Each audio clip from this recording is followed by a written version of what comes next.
Has anyone else noticed that over the last number of years, there's suddenly become a high-end, bougie version of pretty much everything? Like even the most mundane things that really shouldn't matter at all are now being offered in a super sleek, super sexy, high-end, premium version that suddenly everybody seems to feel like they need.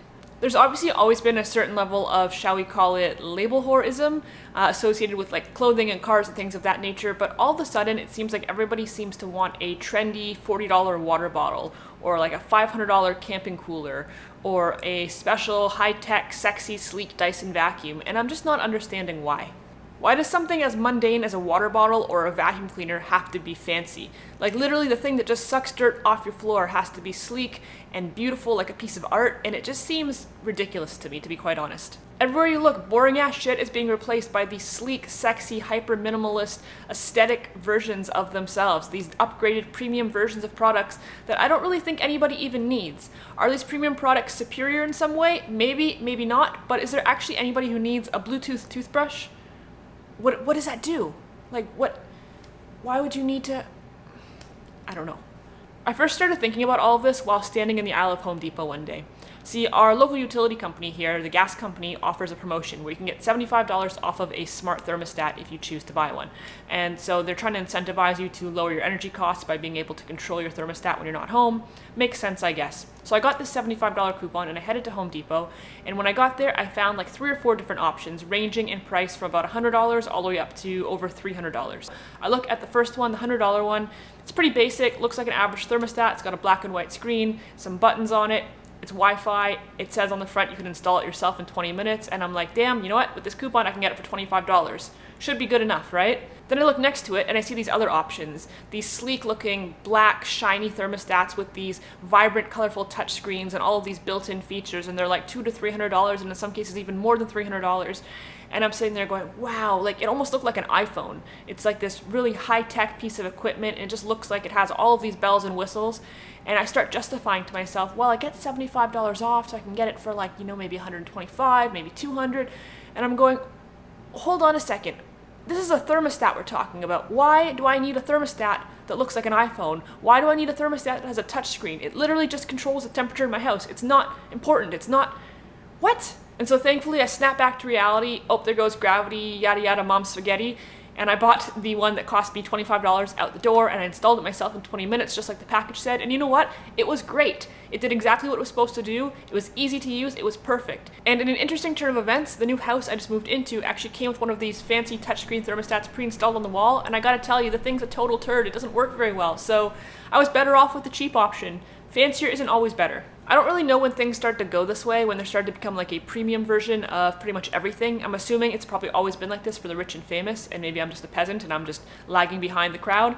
But I just can't understand the need to have such mundane, boring things like water bottles and coolers and thermostats and vacuum cleaners be high-tech and sexy and aesthetic and premium. Like, these are not things that actually make a difference in our day-to-day lives. If I had to take a guess, I would say social media is probably to blame for the emergence of this culture of having to have premium and flashy everything, because prior to Facebook and Instagram being a thing, nobody ever had any reason to know or ask or care what brand your water bottle or your toothbrush or your socks were, because nobody cares about your mundane household shit. But now everything is an opportunity to create content to share on social media because everybody's insecure and seeking validation and think that they're going to find enlightenment and fulfillment by showing the whole world how much dumb shit they waste their money on. Brands don't even need to pay for marketing anymore because people are just flaunting their products all over social media and gloating about how wonderful they are and effectively doing the marketing for them for free. Everyone wants to be an influencer, but influencers get paid to do this. And if you don't and you're doing it for free, you're a sucker. It's like everyone just wants everyone else to believe that their lives are perfect and that everything that they have is the best.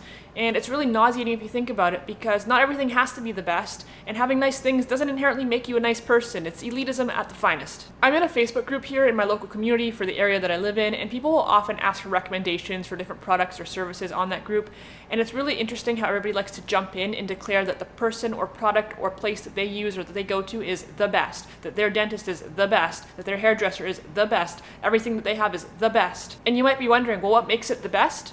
The fact that they have it, of course. They wouldn't have anything less than the best. So if they go there or they use that thing or they own that thing, it must be the best. Like if you've used a product or a service and you're happy with it, that's great. And you can chime in and say, hey, I use this person or I go to this place or I buy this thing and it's great. And that's fine. But declaring it unanimously as the best really only serves to help them believe that it's the best, that everything that they have in their life is the best and perfection. But how do you really know? How do you know that the dentist you go to is the best? How do you know that the brand of coffee that you buy is the best? Have you tried them all, or do you just want to feel like everything in your life is perfect and special? And before anybody comes at me, I get the fact that some of these premium products truly are superior, maybe in their functionality or their build quality. I get it. I believe it. What I don't believe is that the vast majority of their consumer base requires something that is so high level and so premium. Let's talk about Patagonia jackets, for example. Supposedly they are the best when it comes to outerwear, but a Patagonia windbreaker can cost $1,200. Maybe if you are the kind of person who likes to scale Mount Everest every weekend, that would be a viable purchase for you. But for the average consumer, it's just not necessary. The majority of us would be perfectly fine to walk into a department store and spend $100 or less on a very similar product that would meet our needs perfectly. But nobody wants to get onto Instagram and show off their new clearance rack find. If you don't have Patagonia, you ain't shit. And I guess I ain't shit, so... And while you're at it, don't you dare just go and buy like a reasonably priced big box store mattress. If you don't have a Casper, why even bother? And if you're buying a Casper, you better get the matching one for your dog. It might be a $300 dog bed that he's going to chew on and puke on and all the rest, but if you don't have that, all of his dog friends at the dog park are going to laugh at him and make fun of him and call him poor. So what are you even thinking? How about a pedometer? I know this used to come for free in a box of breakfast cereal, but now you have to have a Fitbit. And a blender? Well, it better be a Vitamix. How about an exercise bike? I know you can get one for probably $400 or $500, but that's not a Peloton. You better shell out $2,000 and get a Peloton, because otherwise, who are you going to show it off to?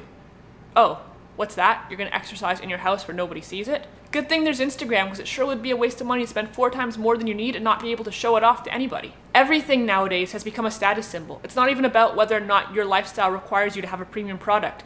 It's just about making sure that you have the best of everything. It's just about flexing and showing off. I'm not convinced that there's a single person who actually has a need for a Bluetooth toothbrush, but it's a product that exists, and while regular toothbrush is less than $1, this one's over $300. Somebody's buying it. Not me, but somebody. Having top-of-the-line everything has just become the newest way to flaunt your wealth and seek external validation, which is particularly laughable when you recognize how much debt most people are in. Most people who seem to be rich and seem to have the nicest of everything are just financing their entire lives, and they don't actually own any of it. The day that you decide to take out a payment plan on a tea kettle is the day you should start questioning every single decision you've ever made in your life, because clearly you don't make very good ones. I guess what I'm trying to say is it does make sense to invest in certain things. Things that you use every day, things that dramatically improve the quality of your life, or things that you just find to be really important to you personally. That's all good. You know, I think it makes perfect sense to have nice clothing that makes you feel good and makes you look good and that's comfortable and that washes and wears well. I think that it makes sense to have a phone that you like because it's something you're going to use pretty much every day. But Costco has 2 packs of good quality reusable water bottles for under $20, and you will burn the same amount of calories on a $500 spin bike as you will on a Peloton, and your smoothie will taste the same in a regular blender as it will in a Vitamix, and I still haven't figured out what the hell a Bluetooth toothbrush does. Don't go broke trying to act rich. Nobody cares what brand your socks are. If you enjoyed this video, please go ahead and hit the like button. If you haven't done so yet, please go ahead and consider subscribing as well. If you enjoyed this rant, there's a few more of them scattered throughout the channel and probably a lot more to come in the future, so subscribe so you don't miss them. Feel free to follow me on Instagram as well at according to Nicole with underscores between each word. Other than that, thank you guys so much as always for watching. I really appreciate it, and I'll see you next week.